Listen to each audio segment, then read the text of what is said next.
A wild race up in Maine saw Pileski nab himself a feature win. But our stint up in the Northeast isn't over yet, and it's just a little hop down to Thompson. Larger and faster than last week's venue, it could change up the picture at the front. Let's see if it does as we get ready to watch round 6 of the Misfit Touring Series, and you'll see it all live here on Podium Esports. Hi, I'm Joe Peak, and with me in the booth is DJ Clark. Behind the scenes is our director, Ryan Bauer, and he's using cameras provided by Dougie Beard. DJ, looking forward to this one because Oxford can be a bit of a tricky track with it being so short and it being so difficult to pass there. This one, they've got long straights, they've got steep banking, it's going to be completely different. Yeah, it very much is, Joe. You're going to be talking about rolling momentum here at Thompson. That's going to be the big word of the day. You're traditionally going to want to take a medium to high line around here to try to maximize the speed as much as possible. And going low, in contrast to Oxford Plains, is going to be not exactly the optimal way to get yourself around. So it's going to be interesting to see how these drivers deal with everything. But as you said, the longer straights around here at Thompson mean higher top speeds. And that is going to be a big storyline here today, as we may be talking a little bit about the draft and how that can play in. That's true. Not something that we talk about a lot with these cars. If we take a look at the schedule, we go from here to Stafford, another Northeast race, and then we go all the way across to Irwindale, which is over on the West Coast instead.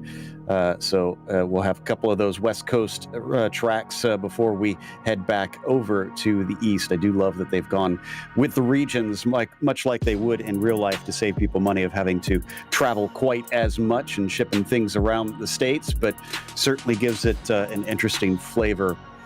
And we will see the Milwaukee Mile change. You see that little asterisk. One of the newest tracks is going to be Slinger, so going to do that instead. Looking forward to that. DJ, you talked about it a little bit already. Let's take a look at this place. Going to look slightly different than it does in the sim, though. Yeah, going to look a little bit different here, but the main layout is still the same. As we take a look from above, you can see that very sort of oblong shape here of that, very much like a paperclip. And you look at it, you may think it's Martinsville, but it certainly isn't. The high banking around here, as we mentioned, allows you to carry much more speed around the outside, much more of an ability to keep that momentum rolling through the corners. Not a lot of braking here necessarily. You're really going to be using that middle pedal, going to be for a little bit more of car rotation through the high banks. And speaking of these cars, this is what they're going to be racing today. So a lot of power underneath them, but they're also very heavy machines. Very simple with the 4-gear H pattern that they're going to have to be working through. Hopefully not shifting too much down the straights, though, themselves. But this is the new late model Cars Tour vehicle that they race in real life at a lot of these real-world short tracks, and have certainly been an excellent addition here on iRacing itself. As for the race, DJ, what are the drivers up against? Well, they're going to be able to go out and qualify here in single car qualifying, and then that will determine the order of the top 12 drivers. That will then be inverted in the top 10 or the top 7 for the feature race. From there on out in the 10-lap heat race, the top 6 will advance. If we've got enough here for a 15-lap last chance qualifier, the winner should advance on. But as we said, the storylines around here maximize that draft. The higher speeds means that you're going to be able to use a little bit more of that traditional style of drafting, and pay attention to the line. We haven't really talked about it here, but then in the recent iRacing update, the oval refresh has come into play, which means the line is going to change on what part of the track rubber's in. You're going to be starting medium is where I would say. We'll see if that line lifts up, moves down a little bit. Keep an eye on that. And as we were talking about before, Joe, this is a relatively narrow track, so it's very crucial to give room all the way around here. You don't want to crowd your competitors too much. Yeah, gotta try and make sure and leave some space, or else it's gonna get messy fast. And let's see who is able to be ahead of whatever potential mess there is, because qualifying is just now starting. And first up for that should be Deegan Smith out there, checking to see if he is lined up and ready to go in the 15. It looks like they have not sent him out quite yet. So we'll get him on track in just a moment here under the lights. And thankfully, we do have lights tonight compared to last night at North Wilkesboro, where things got a little bit dark.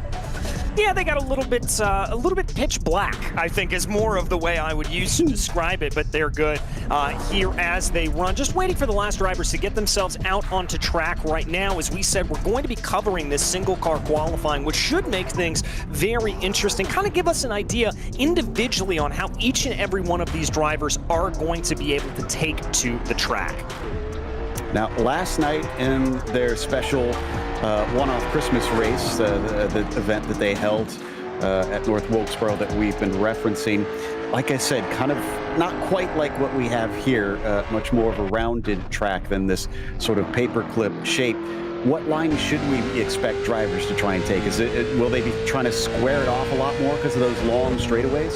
Yeah, there's going to be a little bit of squaring, and there you can see exactly the line you want to take there for Deegan Smith. Really chuck it into the corner, let the car run up wide a little bit more, and then bring the car back down as much as you can. That's really what you want to do. You don't want to be putting a lot of motion into the steering wheel as you run. You want to just carry as much speed as humanly possible. Well, first lap was a 19.2, which is about close to what we were seeing in the warm-up. So it does look like Deegan Smith has some speed here. Second lap does not improve, though. Watch out for Hassler, who looked very, very fast, not only last night, but also tonight in the warm-up. And, of course, I love that. Throwing the horns there, Kendall Becker out and ready to go. Yeah, Becker's going to bring the car out on the track here at this point. And don't be surprised if we see drivers taking a higher than normal line on the opening lap to try to maximize speed, almost as if you're running a little bit of a super speedway setup. So as he comes around on the backstretch, unfortunately, his first laps looks like it was deleted. He had to get out of the gas on that first one, so not sure what happened there. And he'll now come around to complete his second flying lap in a 20.1. Doesn't look like that's going to show well. He's almost a full second off of Deegan. Yeah, just not having the rhythm here at this point. That's not what Kendall Becker wants to have happen. Next driver out, though, going to be the series organizer, Kyle Adams. He'll bring himself out on the circuit here at this point. Let's see what he's got underneath him. All right, so as he comes around and gets ready to launch off on his first flying lap, let's see what type of line he takes down into 1 and 2. Definitely riding up a little bit higher, cutting back down low as he has to counter steer slightly to keep it out of the wall. Yeah, and that's not what you want to see. That counter steering is not the way to go here. You want to keep things a little bit more organized than that, a little bit more together. Adam's going to come across the line right now, a 19.4. That's going to be good enough for second place. Let's see if he can improve, though, on the next lap. Yep, and see, he's got about a 10th to make up to the car ahead, which is a decent gap here in oval racing, especially short track oval racing, but not impossible, depending on what he can do this second time around. He crosses the line, 19.486, just mildly slower, so he'll stay second at best. All right, second at best there for him as we wait for the next driver to work their way out onto the track at the moment, and it looks like it's going to be Keegan Bush. Let's see what Keegan's got underneath him here as he works his way around through. So Keegan Bush heading out to try and cut down here on the exit and really get off down to the line as quick as he can. Flashes by the flag stand and down into turn 1. Will he have less counter steer here off the corner? Looked like it was a little bit smoother out of that number 27 that time around. The rear, though, wants to rotate on his way in. He's chucking it in. Yeah, he really and truly is here. Let's see if that works. A 19.5. That is not going to be a good time there for him, unfortunately. And that's going to put him in third place, just barely above Kendall Becker. Becker with a really rough time here. Interesting, though, to see what Bush is doing. He's taking a little bit of a counter line to what we would think. He's taking the car a little bit lower than I would normally anticipate. Lap 2, going to be an improvement, but not enough to move him up the order. No, 19.512 stays in third position, but that small improvement could help him down the line as we saw a lot of other drivers to qualify, including Charlie Bates, one of the drivers last night who was certainly fast through most of the race. Probably didn't really get the results I think his speed merited. So tonight he is going to be looking to make up for that. Yeah, he's going to be trying to see what he can do here at this point. Again, everything just kind of trading around a little bit as they run. Let's see if he's got anything underneath him. Very nice on the wheel there. Not a lot of movement from him. That'll be very good to be able to see. He's going to bring the car down low here at this point. Let's see if he's got a good time underneath him. As Bates crosses up the line with a 19.2, that's good enough for top of the charts. About 15 thousandths faster than Deegan Smith, and he still has one more lap to go. Most drivers have not been going faster the second time around, though. Will Charlie Bates be able to extend it a little bit farther, make himself safer up the top step? And it is going to go down to about a 19.351 on his second lap. Even still, first one was good enough. He is now the marker everybody aims at. Yeah, everybody's going to be going for that. And the next driver up to try to see if he's able to do anything is going to be Tanner Berg here, as Tanner in the number 35 machine going to bring that car around. Little bit of oversteer coming off turn 4. Going to be able to collect the car underneath him, but that will abate his momentum a little bit. Not necessarily what he wanted to have coming off the line. As he flies down the back stretch, he's going to try and hit those marks into there, really flying into turn 3. We've been seeing a lot of drivers do that, be willing to let the car try and settle in. 19.208 is going to go even quicker than Bates now. All right, there he goes. Let's see, though, if Berg's going to be able to improve on the second lap. We haven't really seen a whole lot of that here at this point. It's mostly been that first lap that's the money lap. But let's wait and see, as he's going to bring the car off at turn 4 right now. Is this going to be an improvement? Yes, so 119.195. That'll move him up and out of 72 thousandths of a second better than Bates behind him. He looks so smooth off of 4 as well. You could tell that was going to be a fast one. So Dahlberg going to be the next one out as he exits pit lane and sizes up turn 3, holding up high and cuts back down to get himself the launch onto the front stretch. Let's see how quick he is as he chucks it into turn 1. Very shallow line compared to how everybody else has been going so far. Yeah, not exactly the deepest run that I've seen there for him, so I'm a little bit surprised by that, I won't lie. But let's see if that plays out. Dahlberg, a little bit of counter steer coming off of the corner, going to come across the line. A 19.6, that's only good enough for 6th. Not the most impressive of first laps. Once again, he tries to hold it low in 1 and 2. Let's watch it here through 3 and 4. Oh, again, the car really wants to rotate on the way into the corner, but it looks okay off of it, although he leaves himself a margin to the wall, and it's a 19.609. It's only slightly faster. He'll stay P6. Yeah, he'll stay P6 for the moment, and the majority of what we're seeing here is drivers that are experimenting with that line. A lot of them trying to dive a little bit lower, a little bit deeper as they go, and it just doesn't seem like that low line is necessarily playing out. They're really and truly trying to just get what they can. All right, so now we've got Evan Hassler. Now, like I said, this is one of the quicker drivers last night. In fact, was leading a good portion of the race as the 38 brings it through turns 3 and 4 out to the line. A little bit of counter steer off the corner, but it's a 19.483. Decent lap. That'll put him into 5th. He'll need something better, though. Yeah, he'll need a little bit better here at this point. A little wide coming off at turn 2. Let's see if Hassler's got a little bit more into the tank. Going to take that higher line here at this point. Bring it around. Coming off of turn 4. Trying to improve on that 19.4. He does. A 19.225. That's going to jump him up to P2. Okay, so onto the front row. Tanner Berg, still your fastest car out there with a 19.196. Next one up is Michael Weissman in the number 45. With those unmistakable shiny numbers on the side of that black and white car. He'll hit the timing line and start the timer. Yeah, and I like what he did there off of turn 4. Really drove the car down the hill, trying to maximize the time that he's going to spend on throttle to keep up that momentum as much as possible. Let's see here if that's going to play out. A little bit of a higher line than I've seen for some other drivers, but again, he's able to keep up that minimum speed. A 19.431, that's good enough for 6th, but like we saw with Hassler, may be able to improve on this second lap. Looked like the car was kind of drifting out towards the wall there, coming out of 2, so I'm not sure if this is going to be that great a one, although I am showing him improving this time around. He's going to need it, and he does have it. 19.287. That will jump him up only to 5th, though. It is tight at the top of the field. Yeah, it very much is. I mean, the top 5 here at this point only separated by 92 thousandths of a second.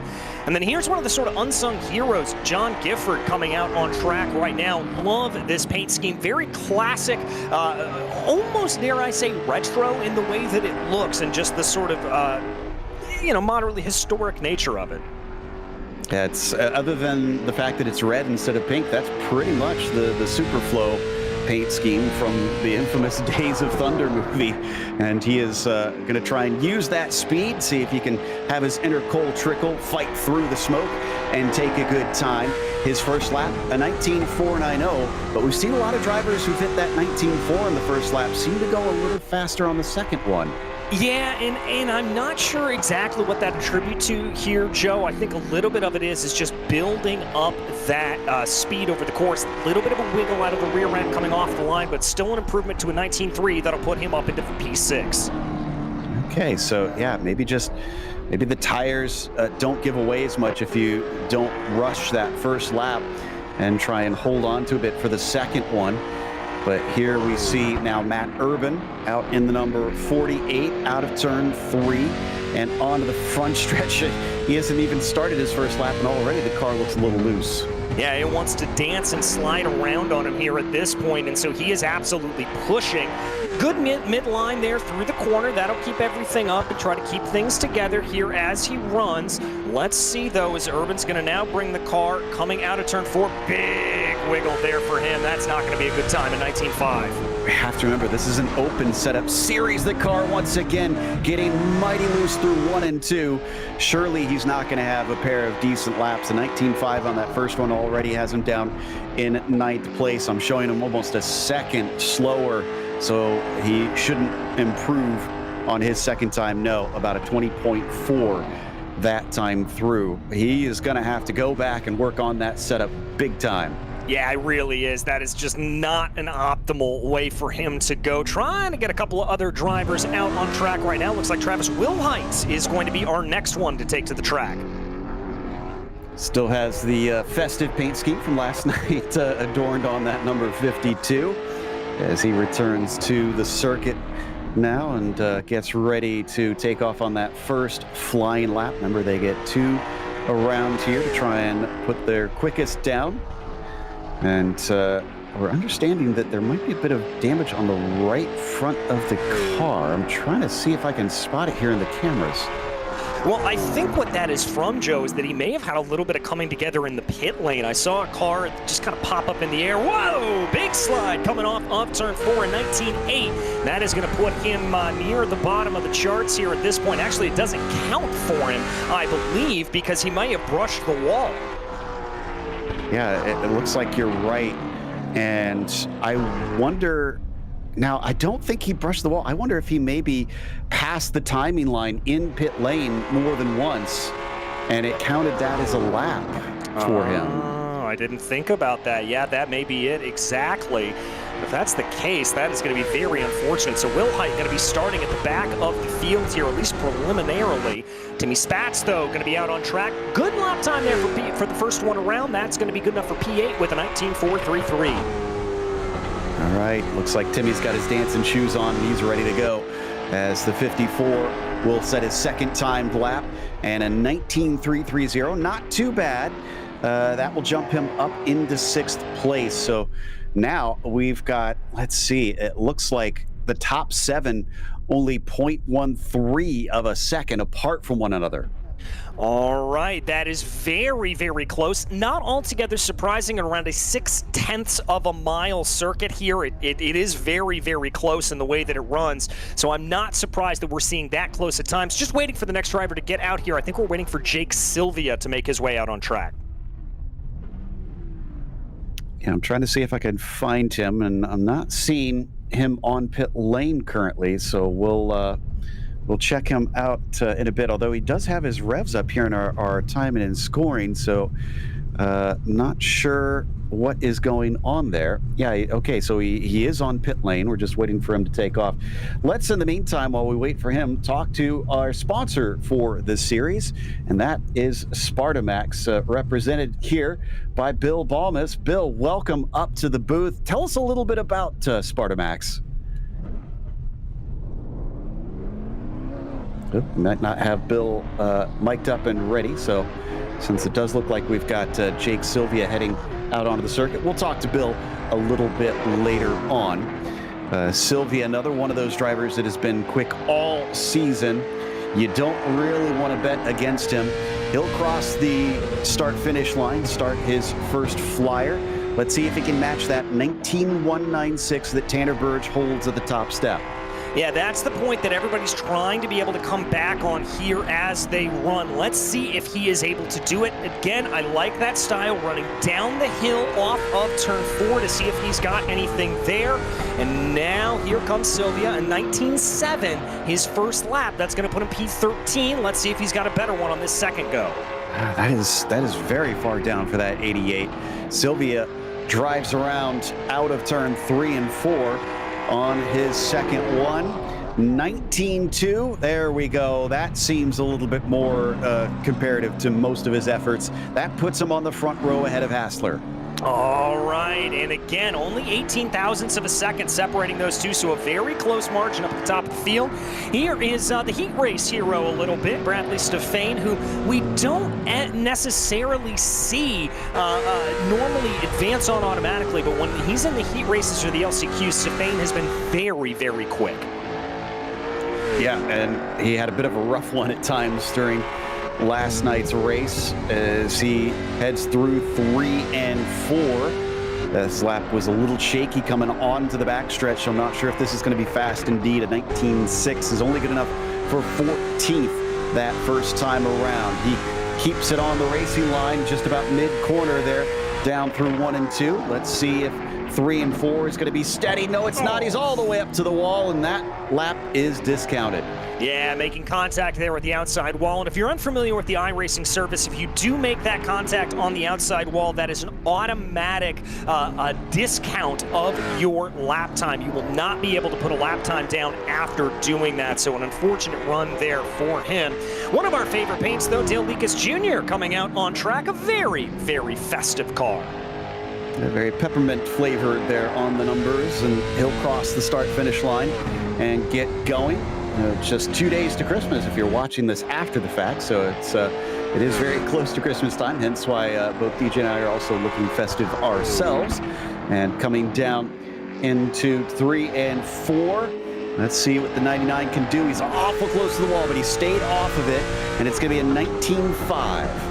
All right, a 19.5, that's good enough for P13, but we've got to remember here at this point that there is still plenty of time to be able to get that second lap together. That's where we've been seeing a lot of these drivers get a good money lap down right now. So let's see if he's able to get anything. Going to come across the line right now. Lekas Jr. not going to improve on that last lap. Only 13th at best. We're still waiting on, it looks like, about 5 drivers to qualify. This is Tyler Mueller, who's weaving to warm up his tires. It's pretty cool out there with the sun having gone down at 78 Fahrenheit on the track surface. So no wonder we're seeing a few drivers try and wobble back and forth to get some warmth into them. Well, that was definitely some friction as he slid out of turn 4. Yep, slides out of turn 4 there, and then now he's going to come down the back straightaway here. Let's see if Muller's got anything underneath him. Going to bring the car around right now. Again, taking that middle line that we like to see a lot of these drivers have. Good line coming off of 4, a 19.3. Now, if he's able to improve on that field, watch out, Muller's quick. Yeah, that is definitely a little bit closer to the top compared to the last few cars who struggled out there. The 78 running that mid-line out of turn 4. Car looks nice and smooth off of that one, and it pays off. It's a 19.265. He's on the second row. On the second row here at this point, that's got to be a little bit concerning for the rest of the field. Remember, Muller, very, very quick.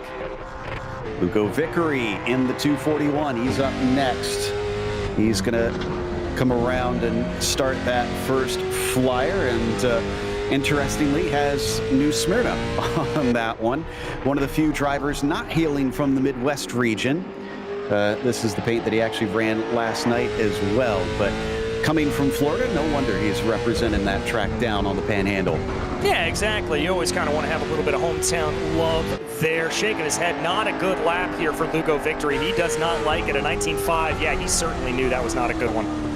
Only 13th for him, but he's not on the last couple rows. He's at least a little bit farther up on that one. Then we head on back to Matthew Moniak in the number 3. Good number to have in stock car racing. He'll fly out of turn 4 all the way at the bottom to try and straighten up his exit. Yeah, going to try to straighten it up here at this point, see what he's able to get underneath him. Moniak trying to run here, trying to see if he's got anything more to play for. Let's see if he does. Nice line coming down into turn 3 at the moment. Let's see, though, as he brings his way out and around. Wiggle coming off the 4. I don't think this is going to be a good one. Yeah, 19.5. In fact, I'm not seeing a lap on that one. Not even a deleted lap. That's very strange. Not sure what's going on. Yeah, maybe made some contact there with the wall. No black flag given to him, so I'm not entirely sure what the issue there is. Moniak, yeah, only able to do a 19.5. A 19.591. And, well, they're going to let him go around another lap, it looks like. So, for whatever reason, that first one not counting. This one is now going to cross. And it is a 19.6, so it was slower anyways. And his money lap was that middle lap. That was a bit strange there. That'll put him into 15th. Yeah, Joe, I wonder if that's that same issue we saw maybe with Jake Sylvia coming around, that, or not Sylvia, I forget who it was, but not being able to cross with enough time on the board. Nevertheless, Grant Brown, the number 14, your final car out on track to qualify. Where is he going to wind up placing it? 20 cars setting laps here today. And 21 hopefully will be racing as he comes off of 1 and 2, tries to cut down off of the exit, flying down the long back stretch and into 3 and 4, keeping that midline, but still, again, cutting down low off the corner to try and diamond it off. A 19.4, that's decent. Yeah, that's P10. Let's see if Brown's got a little bit more in him on lap 2. Again, taking that line, running down the track, coming off of turn 2. Probably going to take the same approach here, diamonding off the corner here a little bit. Come on, Grant, let's see what that number 14 has in store as he crosses the stripe. A 19.3. That is going to move him up in terms of time, but not enough to gain him points. No, he will start from 10th with that result, with that being the last one. That is everybody having set a time. So let's talk to Bill Balmas one more time, see if we can get him on the horn. Bill, welcome up to the booth. Do you have a copy? Yes, sir.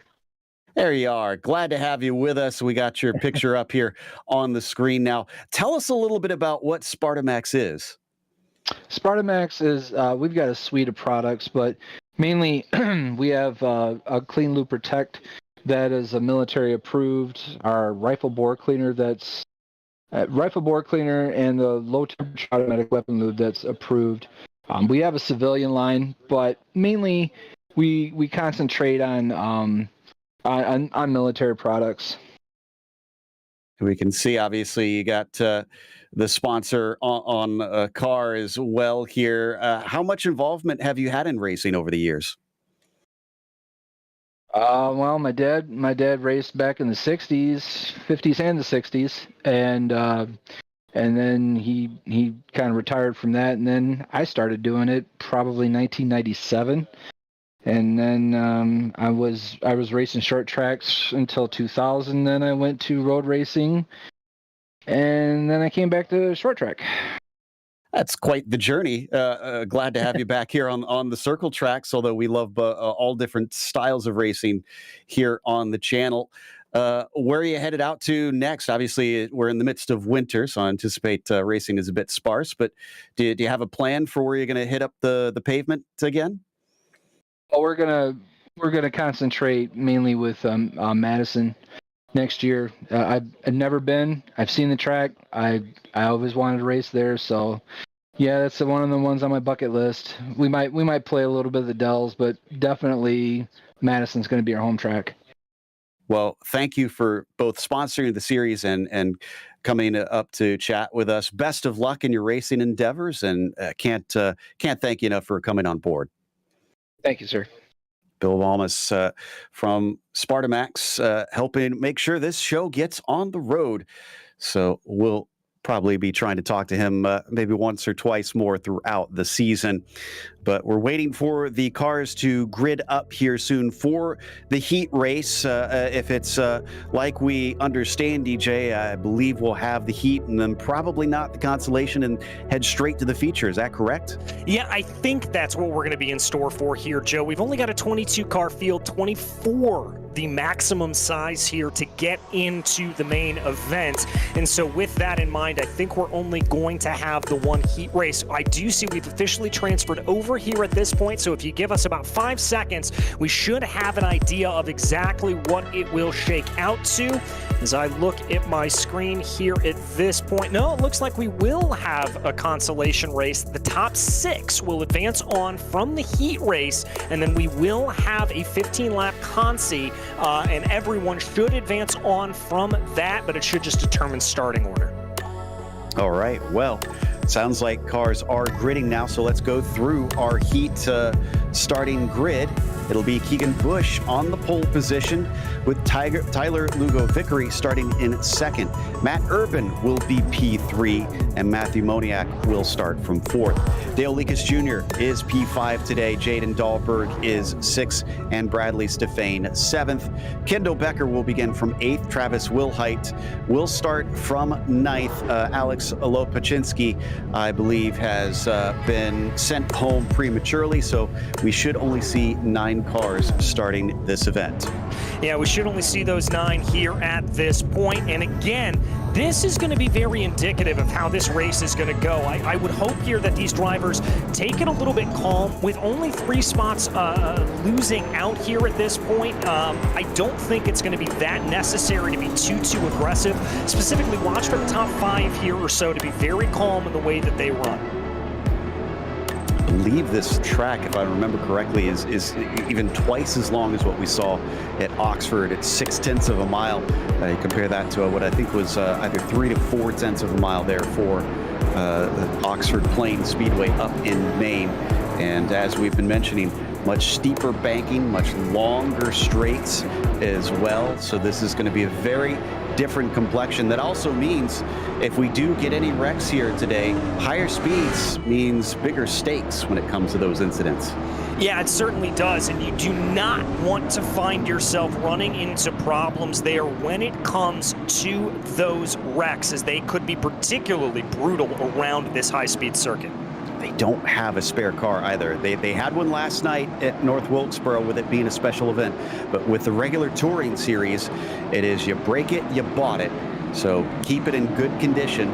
You'll be able to get back out in a fresh car in the later races if you have something happen here in the heat.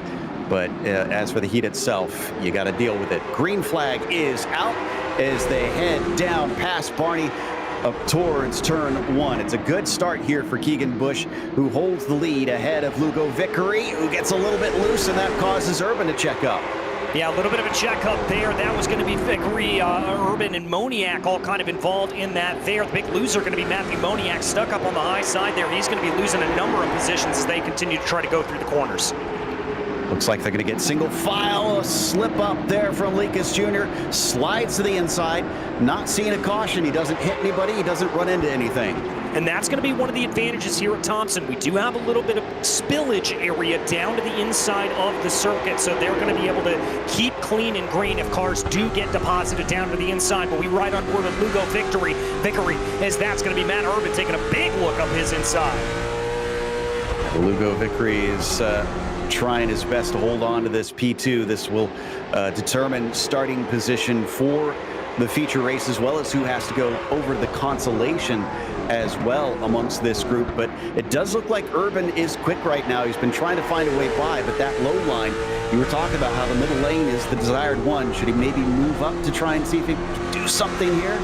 Well, this is where the tightness of the track comes into play. Big squiggle there out of Lugo-Vickery, as the problem is if you try to move too high up on that run, you're going to find yourself in the marbles, Joe. So it's a little bit of having to choose the lesser of two evils as we now ride on board with Kendall Becker a little farther back in the field. He's trying to close down on Jaden Dahlberg for that final transfer spot. And in fact, Lugo-Vickery around. Ooh, and that's going to be our first yellow of the night. That's on the front stretch. I'm going to guess something off of turn 4. I don't see damage on the car, so he seems to have gotten away with it. checking the mirrors, making sure he doesn't come back out on the track in front of somebody. Let's take a look and see what caused this here, DJ. I think this was a little bit of contact here with Matt Urban. There you can see actually the 52 of Travis Wilhite having a problem down down off of turn 2. Yeah, just a little bit of miscommunication there with Lugo Vickery and Matt Urban. Tried to get on the throttle earlier, and well, he did, but there was a car there and kind of pushed him around. Let's look at a better angle to see if there was contact. Yeah, just a little touch. And that sends the 241 around. Barney's on it, waving the yellow flag. Yep, waves the yellow flag there, and that's going to bring it out. Let's take another look on board Matt Urban. I think this was just a miscommunication here, Joe. I think Lugo Vickery thought he had a little bit more space than he actually did. Brought the car down low. That clearly didn't play out, and there you saw the contact. Well, these are short races. We're going to be restarting with, I think, 2 to go here. And it's going to be a quick one as we have changed to a single file restart, so it's not going to be double file for this one. They want to make sure and get this one finishing under green. If they can get to the white flag, they will. Here we go. There is the green flag. Big checkup behind. The one to really take advantage of it is Jaden Dahlberg. He goes up to third. Could he go up to second? He's way up in the marbles. Can he bring it back down in time? He does. A little bit of a looseness there, though, but as you said, a great restart there for Jaden Dahlberg to be able to get that to go. The question is now, is he going to be able to hold off an attack from Bradley Stefane down on the inside? Gave a hello to Matt Urban, but he's pinched, he's blocked on the outside. Is pinched down at the bottom. That is Stefane way too up high for Dahlberg. Over ambitious on the grip of those tires, and all the good work that he did is undone up at the front. It is Keegan Bush around the final corner and to the line. Lights the flag. Victory for the 27. An absolute heartbreak for Jaden Dahlberg, as he is going to be the first driver to lose out on those automatic transfer positions courtesy of that incident, Joe.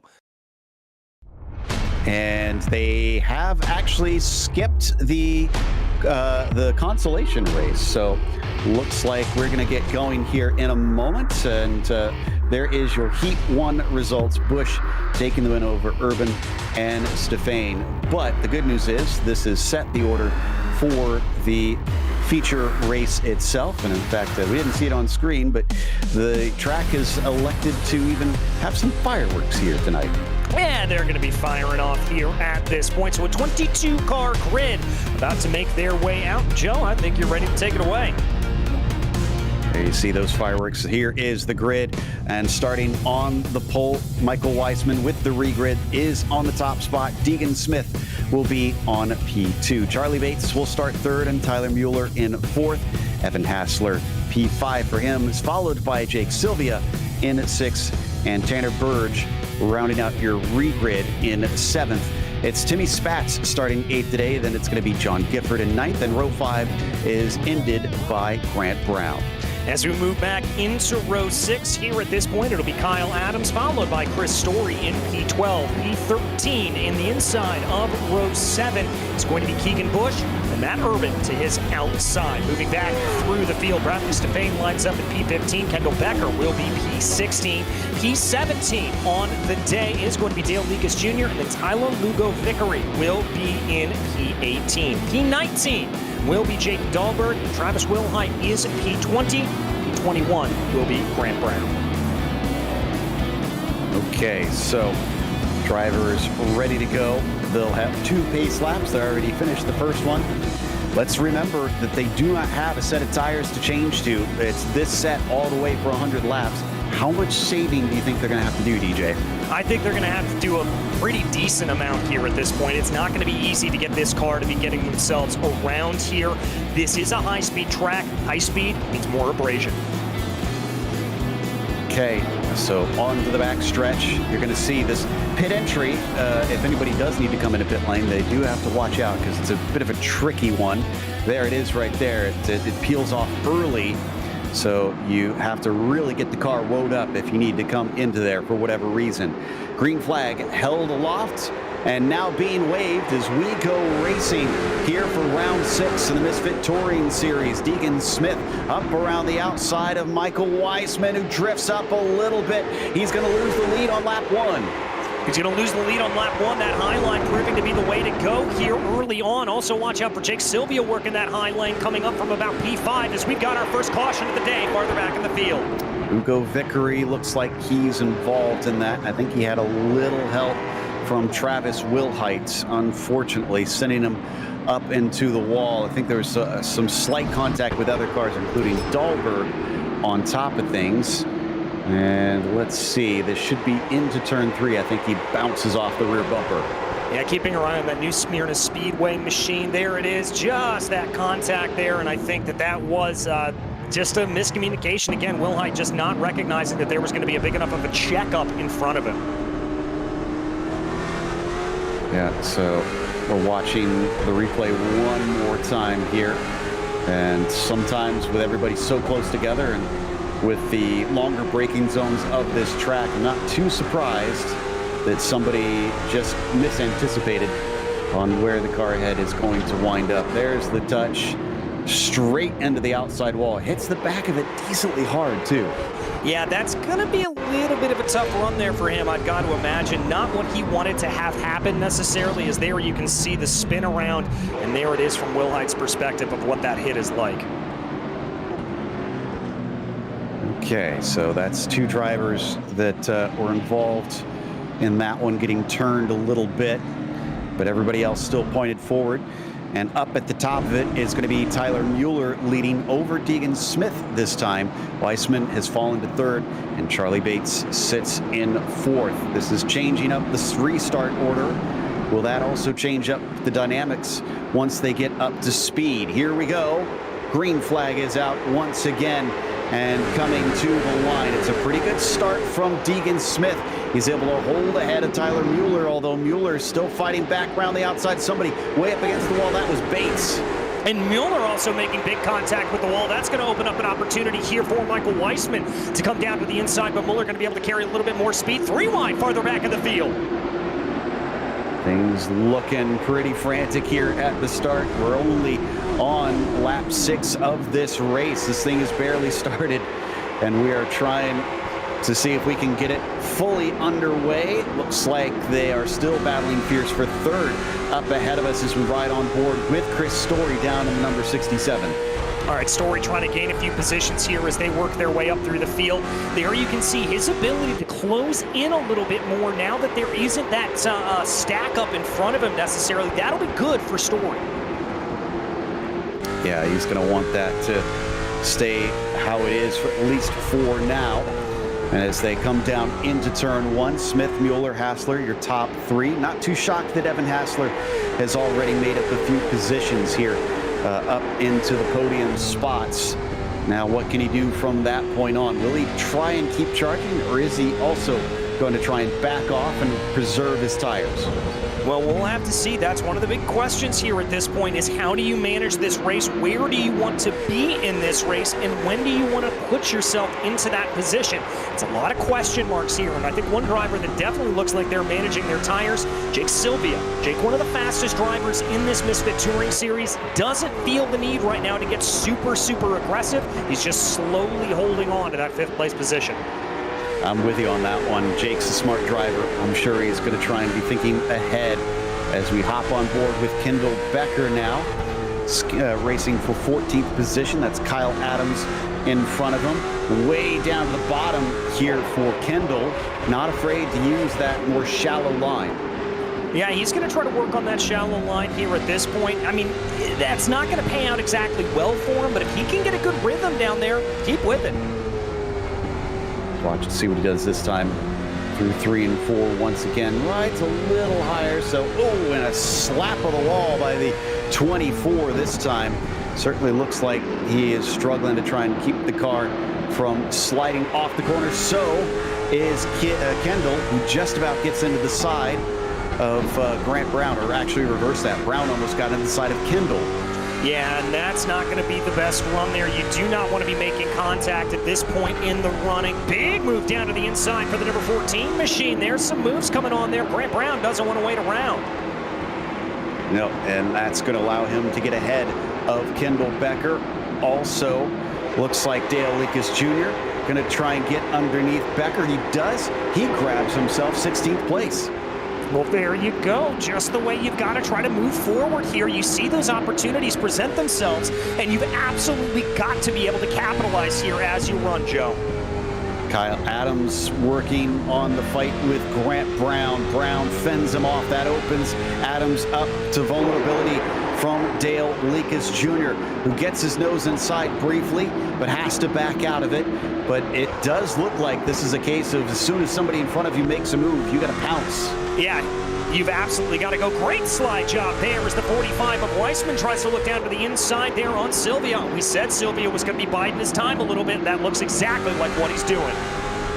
So move Jake Sylvia up into P4. He's lost some ground. I wonder if he saw Hassler, Mueller, Smith start to run away a bit and says, okay, I got to pick things up. I can't let them put too big of a distance on me. Yeah, I think that's exactly what his thought process is. I mean, Sylvia very calm and patient, and if he knows that there's a move inbound, he has got to absolutely go for it. Weissman and Burge also fighting. Hassler, though, is our fastest driver on the track currently. He'll cross the line once again. He's got Mueller in his crosshairs, seeing if he can maybe get something down inside of that number 78. We're only 18 laps in. Drivers don't need to hustle, but it does seem like some of those up at the front are feeling a bit of urgency now that we've had a few drivers unleash their speed. Yeah, I mean, they just don't want to be in that position here at this point. I mean, they do not want to be sitting behind the 8-ball. They do not want to have to be waiting here for any of them to work their way forward. So I think this is going to be a point where we've got another caution out on the track. Trying to see where this started. I know the 3 got involved because he was facing the wrong way. And I think Grant Brown might be about where this one starts. No, it looks like Timmy Spatz. Okay, so Spatz gets some help. He winds up facing the wrong way. And a couple cars trying to play avoiding action sends the 24 absolutely barrel rolling. And again, no spare car. We'll have to see if that 24 still is in good enough shape that he can carry on. Oh, yeah, and we didn't talk about it on this broadcast necessarily, Joe, but when you have these style of cars, it's relatively low slung noses here at this point with a high bumper on the car. And so you can have that if you get into the back of one another, very easy to flip them over. And sadly, we've already seen that here today, only 21 laps into it. So there's one more look at it. You'll see it head on as the cars take avoiding action, and the 24 thankfully did not hop over the barrier, because you can do that. You can see there's no fence right there. They push the stands back a little bit to where they have sort of a victory lane just behind the flag stand. And if you get over there, I think it's possible to return to the track, but it's very hard. Yeah, very, very difficult to get back on the track if you find yourself down in that position. It's not exactly the easiest way to be able to get anything to play, so not great there for any of the drivers that did find themselves in that position. But we're going to get back here. I've got to say, I like what I'm seeing out of Sylvia. Keep an eye on him during this restart. I want to see how aggressive he's going to go, making sure he doesn't lose touch with Hassler, Mueller, and Smith.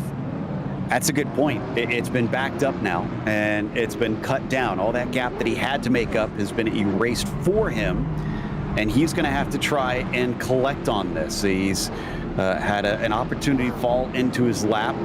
Can he capitalize and use some of this speed that he's been showing to chase down Deegan Smith and Tyler Mueller just in front of him as we take a look at our drivers? And we've got Vickery here on the left, who I have to say, from what we've seen from him, it seems like a very cool character. It's not often you see him emote much.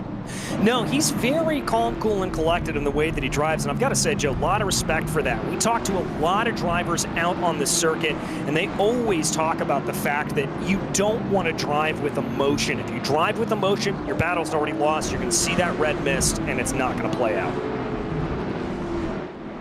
So have we gone back to double file here, or are we doing single file restarts?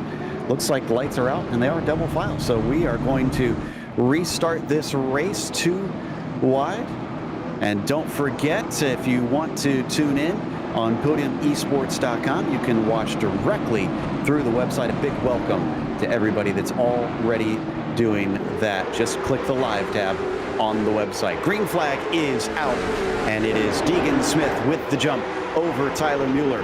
Watch out for Hassler back there in third position on the bottom, challenging the 78, but getting loose off of 2.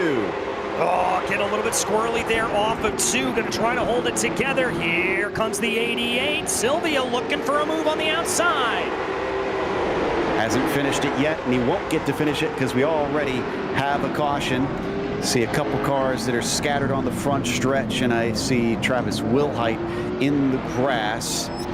And he is our second driver to go over onto his lid here today.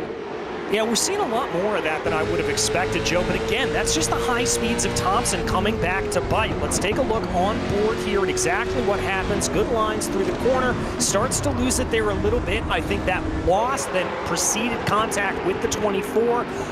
Lost control. 24 couldn't check up, and that's exactly what it is. Stuck the landing. I mean, if you land rubber side up, that's the biggest struggle right there, because otherwise you have to take a tow in the pit lane, and that's automatically costly here in the sim. You have to wait a certain amount of time before it'll say you have been towed to the pits by the visible wrecker. Let's see from John Gifford's view as he comes down off of turn 4, and the seas just parted. I don't know how he would have known that there was going to be a car there. Yeah, there's really nothing Gifford could have done there at that point. I mean, it's just absolutely in his way, nowhere to go, and he really doesn't have any sort of recourse to be able to get around. Let's not forget, laps do not count here under caution, so that's why it's not changing when you see them go to yellow, and they'll have to sit and wait and get stacked up once again. But we have been getting some stints of green, thankfully, so we've been getting some good racing out there. And apologies, excuse me, we are back to the laps counting here, so we have changed the rules on that one, so I forgot what we had switched to here, and the laps do count. So this will continue to tick down as we carry on, but we wait for the lights to go out on the pace car and get restarted. We're almost a third of the way through already. Yeah, almost there at this point, so that's good running to be able to see that we're going to be able to get our way through this race, but not necessarily seeing what it is. Again, though, seeing the draft not necessarily come into that maximum as much as we thought, but the line, Joe, very, very crucial here to be able to pay attention to. In the narrow track, we've already seen the problems. 3 cautions here in only 30 laps. And not only that, and drivers unable to do anything to avoid. They have that, the apron down at the bottom with the grass, but people have not been able to keep from running into their competitors despite that. So yeah, it's looking like this track is definitely catching a number of people out. I still have lights on the pace car, but I think they should be going out this time through. Deegan Smith, though, up there towards the front of this field, leading the way, if anything, in that number 15, has had the track advantage, and the track advantage does seem to be relatively important today from what we've seen so far. Yeah, it really does. We haven't seen a lot of passes be able to be made around the outside here at this point, so I really do think that track advantage is absolutely crucial in the way that it runs, and clearly very, very good to have. So I think these drivers that are up towards the front of the field, they're going to want to be able to stay there. Those tires, Hassler, Sylvia, are they holding on to them? Do they have more left in the tank? Green flag is out. Hopefully we'll find out soon. It's a good jump from Deegan Smith as Tyler Mueller tries to chop across to hold on to that second place. It's a battle between Hassler and Sylvia as we got a wreck behind, and we get a caution almost prematurely there. Don't think anybody fully got turned around, but it looked like a mess there briefly. Yeah, it wasn't pretty, I'll tell you that. We had definitely a couple of cars spinning around at that point. Some pretty hefty damage there on the number 24 machine. That is your series organizer, Kyle Adams. That's not going to be helping the handling on the high-speed track here. Let's watch exactly what happened. Kyle trying to catch up to the back of the field here, but I think this took place just a little bit in front of him. Contact there with the number 20, trying to hold on to it, and there, down to the inside. Well, that was just kind of sketchy from the beginning. I think somebody, well, Not sure where that fired off. It was out of turn 2. It was Charlie Bates who just about turned. So if we watch the 34 on the restart, he's the one that just about gets pushed all the way around, but somehow gathers the car up in time. Trying to see who got into him from behind there. That looks like the number 36 there. I think that's Jaden Dahlberg. Yes, it is. Good catch on that one. So Dahlberg causing a bit of an incident, and they'll slow up once again. They are waving a couple cars around. They're trying to get them back on the lead lap. Matt Urban, one of them, and Grant Brown. And great catch there. Seems like Bates has definitely got his head on his shoulders today. Yeah, certainly does. Very, very good catch. And that's really hard to do, especially when you're having a little bit of that contact going on through. That can really, really be detrimental to you as a driver. And the fact that he was able to hold on to it, massive credit. Love that we are racing here, and love that they've got this triple header up in the Northeast. It's not as often associated with the public who thinks of maybe oval racing with the South, but the Northeast has a rich tradition, and Thompson is there amongst it as the green flag is out. Big jump for Deegan Smith, who goes to single file restart this time, and Mueller drifts a little bit high off of turn 2. There's a stream of hungry cars behind him ready to try and attack. Yep, they're trying to be able to get to him, but Smith has just been able to absolutely ace these restarts. It's really, really impressive what he's been able to do. So let's see if he's able to keep up that run clean through the first lap as the field starts to fan themselves out a little bit. You can still see Hassler trying to get down to the lower side off of turn 2 to square off the corner, get the launch down the main straight, but so is the 88 of Jake Sylvia in behind him. Has not been able to get enough that he could get the car side by side. I think that's going to be key here, getting that overlap, DJ. Yeah, the overlap is what you've got to get, and the rest of the field just doesn't look like they have it here at this point, so they're going to be trying to hold on right now. The 88 looking, but I just don't see that opportunity to get on by here at this moment. I think we've had our first DNF of the night. Jaden Dahlberg looks like he is out of this race. 20 cars still circulating out right now, and down through 3 and 4 you can see how close Hassler has been getting to Mueller as we get another yellow, and I see Charlie Bates involved again, and this time I think he may have ran into the wall there. Yeah, I think he may have as well. This has some of the hallmarks here of a single car incident. Let's take a look at the podium replay. It's going to be a battle there. No, excuse me, that was contact there with the number 27 machine. That's Keegan Bush, and it looks like he just came up the worst for wear. That was very close, just about a foot farther up the road, and he would have slapped into the pit entry wall. So you're going to see from on board, and there goes the 34, and big smack up the backside as well, unfortunately. Now let's take another look from above here at this point. You can see it, just maybe a little bit too of an over-aggressive move coming down into the corner that spins him around, and oh, yeah, there is that lift up in the air for the 241 of Lugo Vickery. Lugo Vickery could have reason to be a little bit irritated for being harassed there from behind, and he'll at least be able to carry on. He'll be racing 9th. This is Timmy Spatz's view. Tries to slow up, doesn't hit a single person despite multiple cars across the track, all looking like they are scattering in front of him. Great heads up there by Timmy. Yeah, very, very good heads up to be able to avoid that incident. That could have ended an absolute catastrophe, and the fact that Timmy was able to get out, get around that, and not have anything come back to bite, very, very good. Glad to see. Yes, we've had a couple messy incidents out there, but for the most part, it's been 1 or 2 cars so far. Not many of them involving more than that. And for the most part, I haven't seen too many with major damage, as evidenced by the fact that we only have Dahlberg, the only car out at this stage. But the stewards have not been happy with the number of cautions, hence why even 43 laps in, we've gone single file on our restarts as we get ready for one right now. And Deegan Smith has gotten very used to these restarts because he continues to jump away each time the green comes out. And this may be his best jump that he certainly has been able to get here at this point. Very, very impressive stuff for him. He's already got a gap of about 0.4 of a second.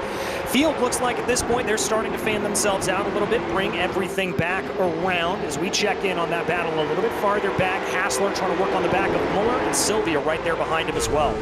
Yeah, the battle for P2 has not really gone away each and every restart. They've stayed nose to tail, basically from second on down to about 5th position as we ride on board with Tanner Burge in P5, following behind Hassler and Sylvia, practically touching one another as they fly through the corner. Yep, really putting the moves on here at this point as they go. Let's see if anybody's got anything. Ooh, that was a big slide for Muller, making contact with the outside wall. Not something you want to do. Tyler maybe losing a little bit of traction now that we're starting to get underway again. Open setup here. We don't know who has a good short run and who has a good long run car. Yeah, we really don't, and we don't know how these drivers have set up for that. How are they going to respond to it? How are they going to act? Jake Sylvia, we've got a sneaking suspicion that he tends to have a little bit of a long run car, but we'll have to see how that plays itself out here as they go.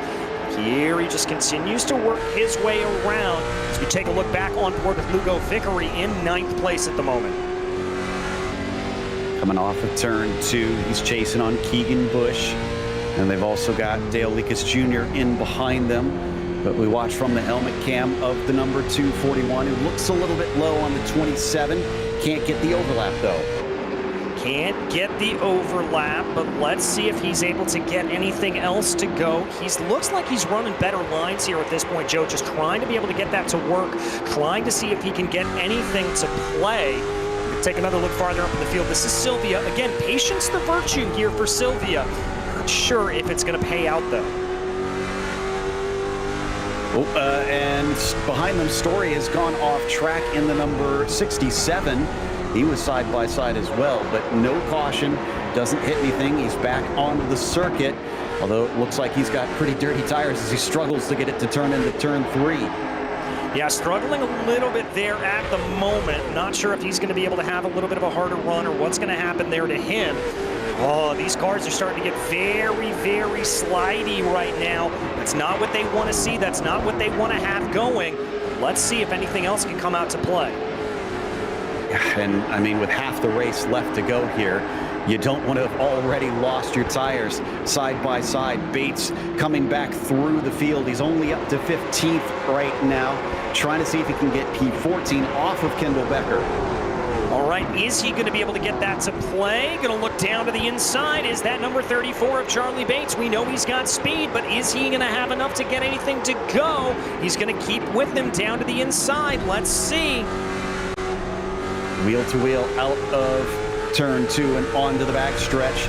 He has not cleared Bates quite yet, who's still hassling him down on the bottom, way up to the outside for Becker. That might give up the ghost. No, he finds a great exit off the turn and is making the fight carry on. But once again, he is sending this car far up the banking. Yeah, he's really trying to make it work. He's got to be a little bit difficult there, though, to watch out for those marbles. You've got to make sure you don't get up into them. As we take a look back on board Leakus Jr., and I think that was Lugo Vickery down to his inside. Yeah, I think you are right. That is Lugo Vickery in front of us right now, vying for 7th position on Keegan Bush, down into 3 and 4. The pink, or the magenta and black car rides up just a little bit higher. Does seem like some of the lines are changing now that we're getting a steady, long green flag run. Yeah, and that's what I talked about at the beginning of the race. This oval refresh really has done that to all of these circuits. They've made them far more dynamic in the way that they run. I love what iRacing has done on this one. Definitely causing some of them to have to try and search and see if they can find a slightly quicker line around this track and get creative out there. Also, wonder how that's what that's gonna do to the handling of these cars as the race goes by too, and the line changes. If you've set it up for the bottom, but the fast one is up top, oof, that's gonna be rough. It's going to be very, very rough, and that's one of those things that you've got to kind of take into consideration when you talk about running a circuit like this. You've got to think about the whole race and how that whole race is going to develop. Back to Jake Sylvia, up towards the front. He's still on the back of Hassler, who both of these drivers were basically up and down the order back at North Wilkesboro last night, but still charging hard and both looking mighty fast. And in fact, fast enough that the 88 is going to send one up the inside. He drifts up the track and gets out of the throttle. Nearly ran into Evan. That was a little bit of a sketchy move from Jake Sylvia. I've got to say, I think with 41 left to go in this race, he's starting to feel the pressure. He wants to try to get this move on as quickly as possible. He does not want to be waiting around anymore because he knows what Deacon Smith is doing at the front of this field. Yeah, he's a second and a half back from the leader, so he kind of needs to boogie at this stage and see if he can overtake these cars and chase down Deacon Smith. Or will that pole position from the number 15, will that front row start from the number 15 give him the chance to take the win of this race just by holding that frontwards spot? Side by side once again between the 241 and this time with Dale Lekas Jr. down into 3 and 4. Lekas on the bottom. It looks like he could slide up and finish the job, but he decides not to. Into the wall goes Luco Vickery. Oh, and that was just a hard slap from pushing too much around the circuit, and he's going to have a little bit of right side damage, although as we've always said, no expression there from Luco Vickery. He is just absolutely focused in. There's a shake of the head. Yeah, that's the disappointment that we were kind of expecting on that one. He's slow now, car dropping backwards as Timmy Spatz as well gets to his outside and might be able to demote him. Mueller being given a bit of a hello just before the yellow flag comes out. John Gifford, Bradley Stefane look to be involved there. Yeah, I think that was the two of them that were involved in that one, so a little bit unfortunate there for them that they're going to find themselves brought out onto the circuit and having that issue here at this point. Let's take a look at the replay. So we fly down into turn 1, car to the inside, and unfortunately the 46 did not know that he had a nose just inside him, cuts down across, and that's what sends them both down to the apron.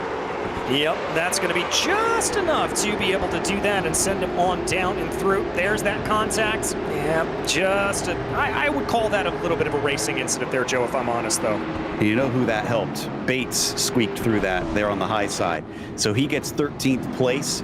He's not been just flying by drivers, which surprises me a little bit. That 34 still down in 13th at this stage of the race, to me says that it's unlikely that we'll see him back up and challenging for the win. But you never know. Maybe we could get some weirdness going on with some wrecks or some cautions.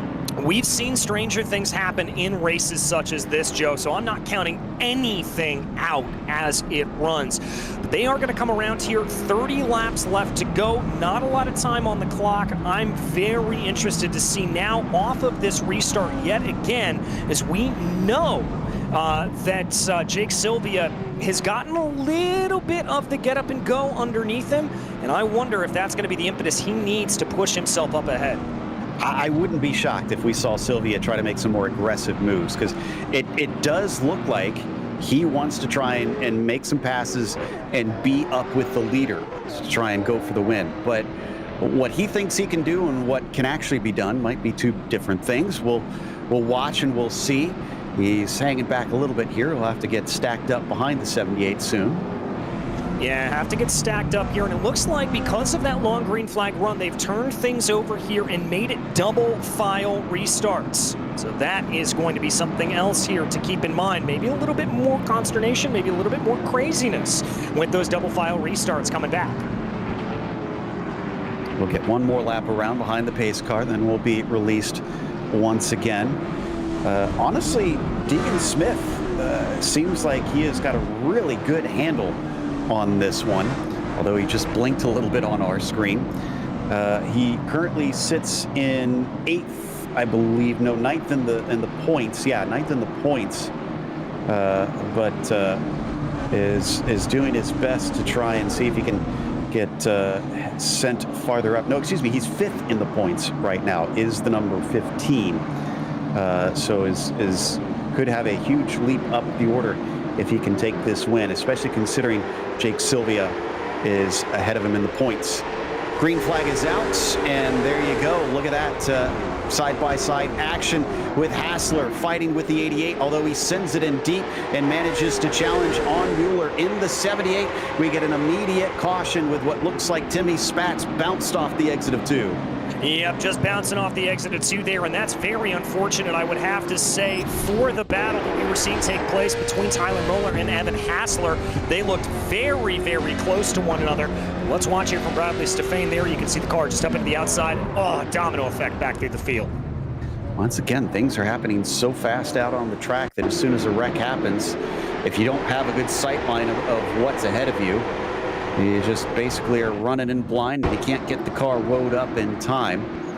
This is one more angle on the incident, and it seems like Timmy was trying to do the right thing here because he sees the 67 have a bobble. He checks up, but he also gets tipped, I think, a little bit. So that maybe set him loose, and just kind of wrong place, wrong time. Yeah, wrong place, wrong time there to be in. You know, that's just what happens sometimes in short track racing. I don't think there's really any blame to necessarily be passed there at that point, Joe. Just an unfortunate sequence of events. Okay, well, we'll see what sort of ending that Lemony Snicket has written for our drivers on this one. Stefan might have met the end because he's down in the pit lane to take repairs. So we've got 18 cars left on the lead lap. Will we still have 20 of them out racing by the time we get the restart? Because I'm not sure if you have to come into pit lane, it must be pretty bad. Yeah, especially with only 28 to go, that is a suboptimal time to have to come down into the pits and potentially lose a lap. All right, pace car is in. Drivers ready to go. You can see the focus on their faces, and Deegan Smith accelerates away. We're back to single file once again. Deegan jumping off to the front as Tyler Mueller has withstood lots of pressure from a pair of lightning fast drivers behind him. A big look to the inside from the 88 of Jake Sylvia. In fact, he bounces off of Hassler. That's going to give him the position. All right, there it is. A little bit of rubbing, a little bit of racing here coming out to play. Let's see if any more of that continues on here at this point, as that does give him the position as they run. They're going to stay single file up at the front of the field, a little bit of side-by-side farther back as they go, but let's see what everybody else can do. Cars in the wall. And one up on top of the other. Chris Story almost riding John Gifford there through turn 3. This one, let's see if we can figure this one out. This is on board with Gifford. Watch off of turn 2. I think this is a case of not clear, driver, and driver's not listening. Watch the 67. Yep. Just tangled. Yeah, just tangled mid-contact there into the outside wall. The 67 clearly not passed. They kind of thought they were at that point, so that's an unfortunate incident that has to be said. And John Gifford looks like he has been given a DQ for that one. I kind of wondered because it looked like I couldn't hear, but it seemed like he did not lift off the throttle in that incident. No, I don't think he did, and I think that was maybe just a little bit of anger coming out to play there for him, maybe just a little bit of upsettedness coming out to play, not really what they wanted to have happen, and, you know, just an unfortunate incident there, as we said. Well, there's our next one gone. Stefan is still taking repairs. So is Kendall Becker. Travis Wilhite has popped in within the last minute. Not sure what that one is about. And so they're suddenly dropping like flies. In fact, of our 21 starters, literally half of them have been down in pit lane in a series which does not have tire changes or fuel stops. Yeah, I mean, that is a real testament to just how scruffy this race has been. It's been cleaner than I think we've seen some of the other races that we've covered over the course of the season, Joe. But I think the biggest thing for this here at this point is the speed, as we're back up to green conditions. Green flag is out. Deegan Smith with another good jump, but here comes Jake Sylvia down to the inside. Last time it was a bit of a bump and run. Is he going to do the same? He stays off the side of Tyler Mueller in the number 78/number 1 car. They go nose to tail once again, and look behind him. A rather irritated Hassler almost gets to the bumper of Sylvia.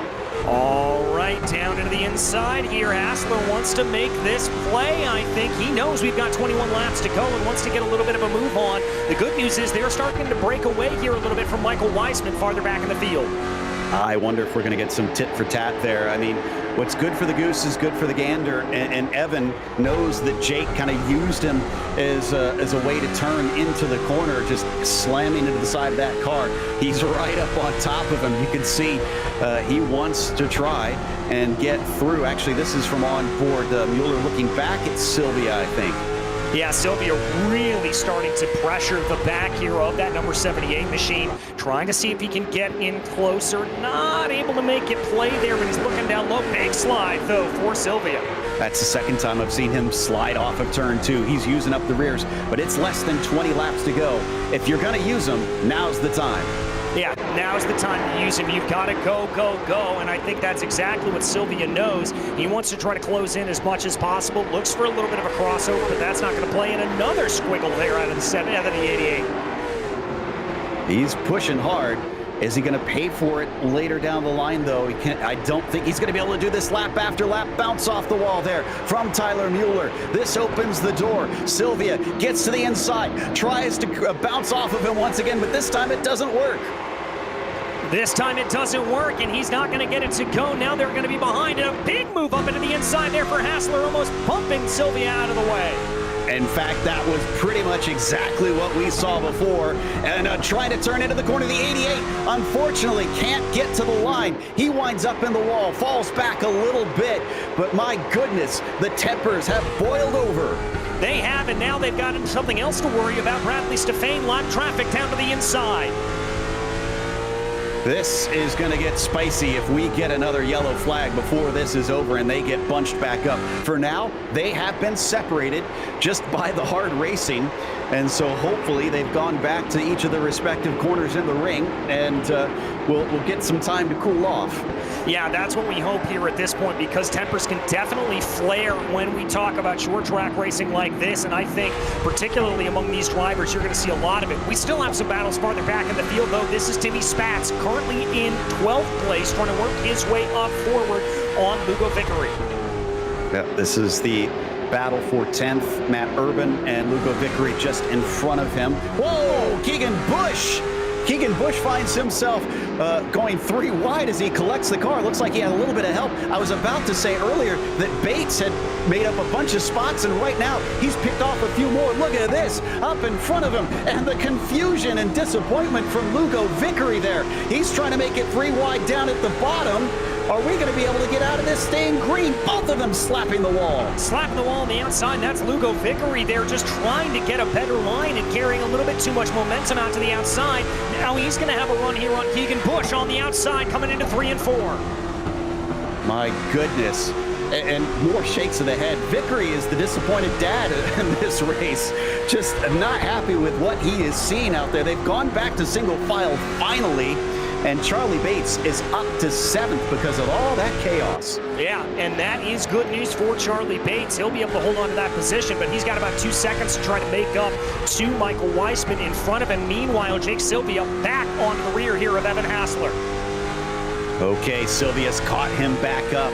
So are they even now, DJ, or is Sylvia going to do it again? Are they going to make more contact? Well, we will have to see here as they come down through the corner. Let's see if they're able to get anything right now. Hassler working, working, working. Sylvia wants that inside line.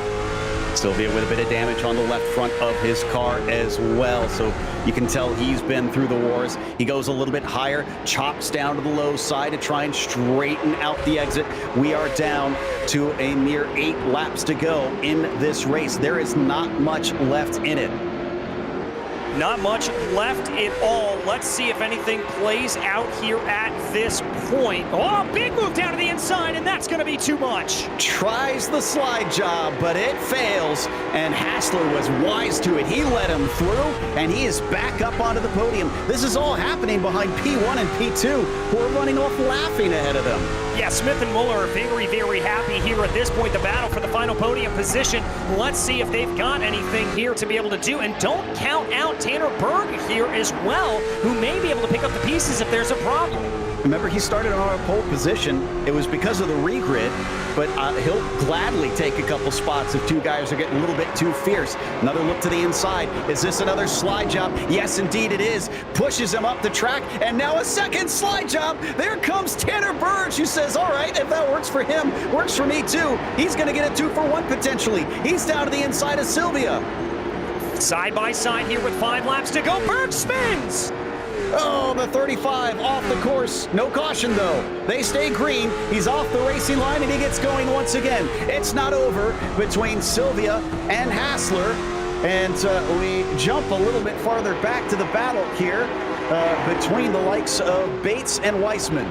Yeah, and they're going to try to sort themselves out here a little bit as they go. Here we're going to ride on board with Jake Sylvia, the beneficiary of all of that coming together. He's held on to 3rd place. That was quite the send from the 88. I'm very curious to hear what Hassler has to say about that as well as Jake. He came from a long way back to make that move stick. The number 15, though, look at Deegan Smith coming down to 2 laps to go and utter control of this race. I mean, he has, since he got up to the front of the field, Joe, just been the dominant force. It's been an impressive run here for Deegan. He's got a little bit of lap traffic that he frankly doesn't have to deal with. He can just coast this back home. Deegan Smith, you're right. He could just kind of wait patiently as the white flag is out for the number 15, leading practically every lap of this race since the drop of the green. That's the 3 fighting with Kyle Adams. That's 4 position in front of him. Surely he does not want to get involved in this, and he'll try and back off, but they're going to fight for position in front of him as the win goes to Deegan Smith. A great commanding drive here for Deegan Smith. Muller will come home P2, and Sylvia, after that intense battle, P3. Woof. I don't know if we have a replay that we can look at on that pass between Sylvia and Hassler, but I'm hoping we can get a second look at it. And I'll have to check and see which lap that one happened on. But that, to me, is one of the stories of the race. I mean, Deegan Smith, definitely worth talking about with the immaculate race that he ran out there. But my goodness, there's gonna be drama. That was on lap 95, I believe, that Jake Sylvia made that move. Yeah, and that's going to be a little bit of a point of consternation here. I wouldn't be surprised if we see maybe a little bit of flared tempers carry on into next round. You can see there the podium finishers going to line up 1, 2, and 3 on the front stretch as we got somebody else joining them. I'm trying to figure out who that is. That is like Grant Brown. Yeah, the number 14 there. I wonder if that was just a little bit of miscommunication there from Grant. And You're not third, buddy. Scampers off back into the ether. Here we go. Here is the replay, I think, on the pass. Yes, so this is coming along here with the 88. I don't know. What do you think, DJ? Fair move? I mean, yes and no. This is coming into 94. This is that first slide job that we saw there. Contact there coming through the corner. It's a very late move, Joe. Do I think it needs second looking at? Maybe, maybe not. But, I mean, this one's hard to discern. Yeah, here's the second one. Okay, I think we're going to be watching the second one now. So that was the first attempt at the slide job that failed on them, and they switched back across. So I think this is the next one in which they swapped around, and on top of it, they had the other driver come through. I mean, he does kind of use them and lean on him a little bit, but man, what a brilliant bit of timing. It's unfortunate that it didn't wind up going better for the third car there, for the 35. Yeah, certainly just a good run there for him to be able to get everything to go, but a fantastic end to the race. That was Tanner Burge, who wound up spinning off to the side. We're going to take a quick break. We'll try and digest all of this. We'll be back with the unofficial results as well as driver interviews. Racing isn't easy, but experiencing it is. iRacing puts you in the driver's seat with the industry's leading sim racing game. Drive on laser scan replicas of the greatest racing circuits from around the world. Go head-to-head against other drivers chosen by skill-based matchmaking to ensure competitive racing at every level. Compete across all your favorite series. In officially licensed cars, engineered to deliver the most accurate driving experience possible.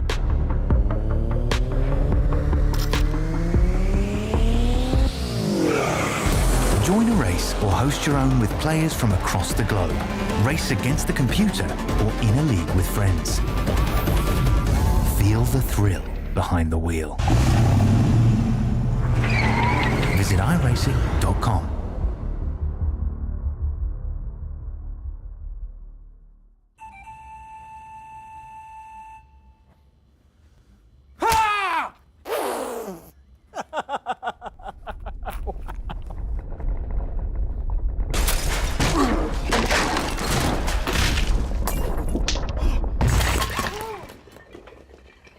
What got into you? At Sunoco, we know how to fuel peak performance. We've been doing it for American racing for over 50 years. Fuel your best. Janice.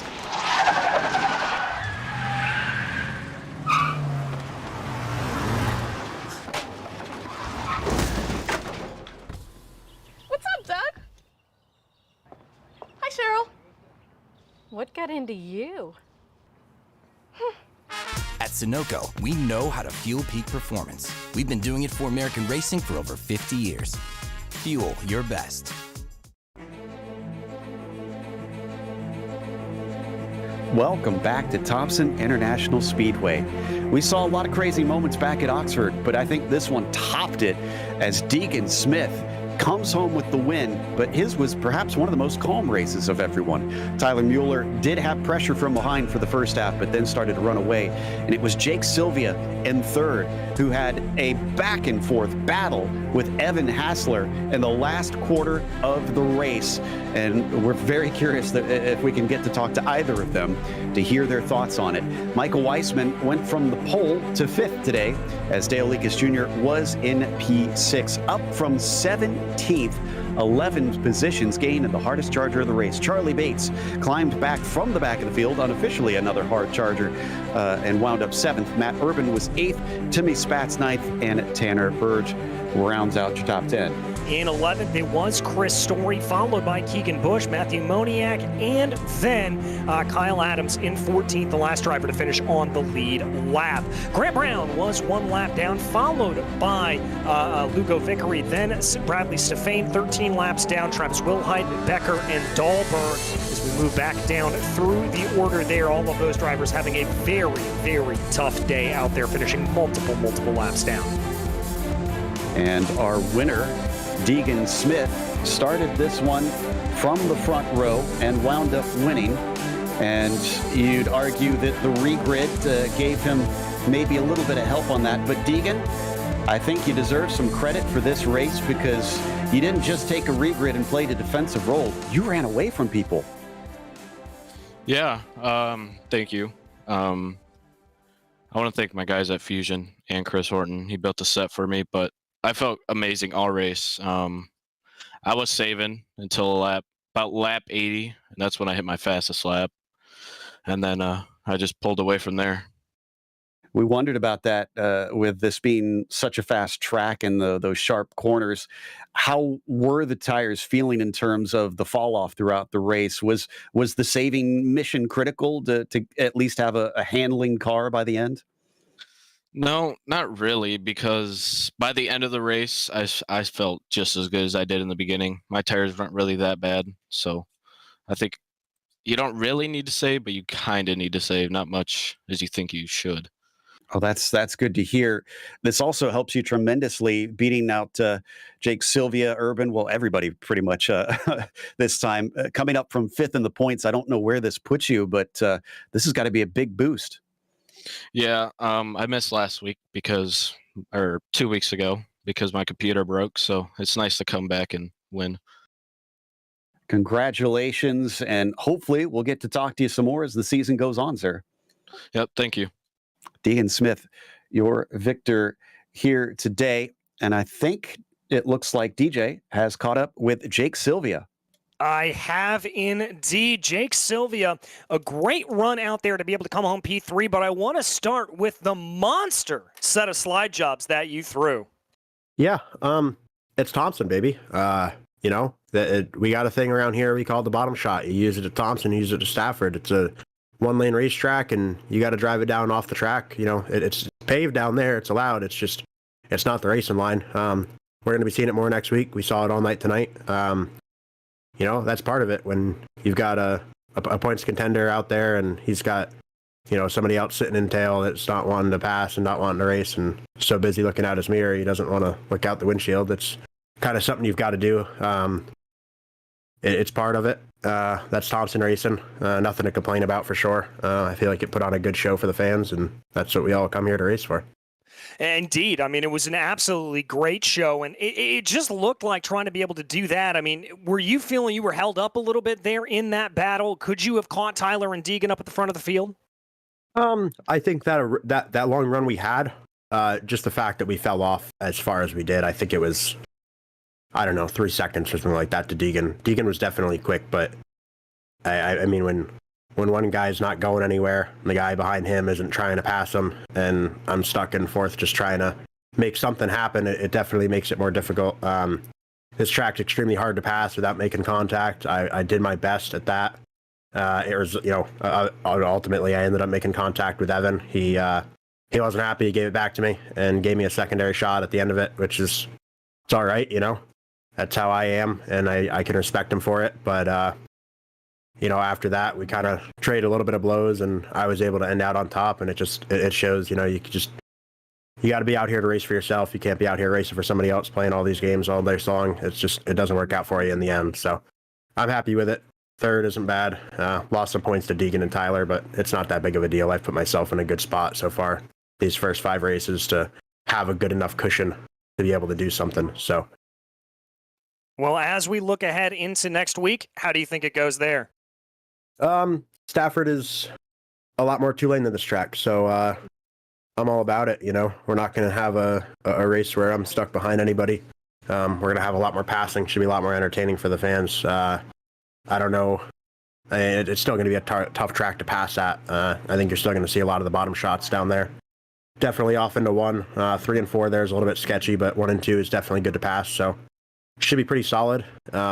Just got to hope that these guys that aren't used to tracks like this are able to hold their stuff and are able to race the way you're supposed to race at these tracks. Well, it looks like here, Joe Peak, you may have caught up with the other driver that was involved in that slide job. Let's get a little conversation going. Yeah, Evan, Jake claiming local status on some of these Northeast tracks. So you come in being on the recipient end. What's your take on the move that we saw from Jake? I guess he didn't like us stealing his flow. I come in first race and I'm dogging him. So he feels he had to do that. Well, it worked out for Jake in the end. He finished ahead of you, and Jake seems to imply this is kind of how you have to race up and the tracks in this region. When we go off to Thompson, do you see yourself, or not Thompson, over to Stafford, do you see yourself giving it right back? I guess we'll have to see. All right. Got to be there to do it. Got to be fast enough to get there. So. Oh, yeah, I will be.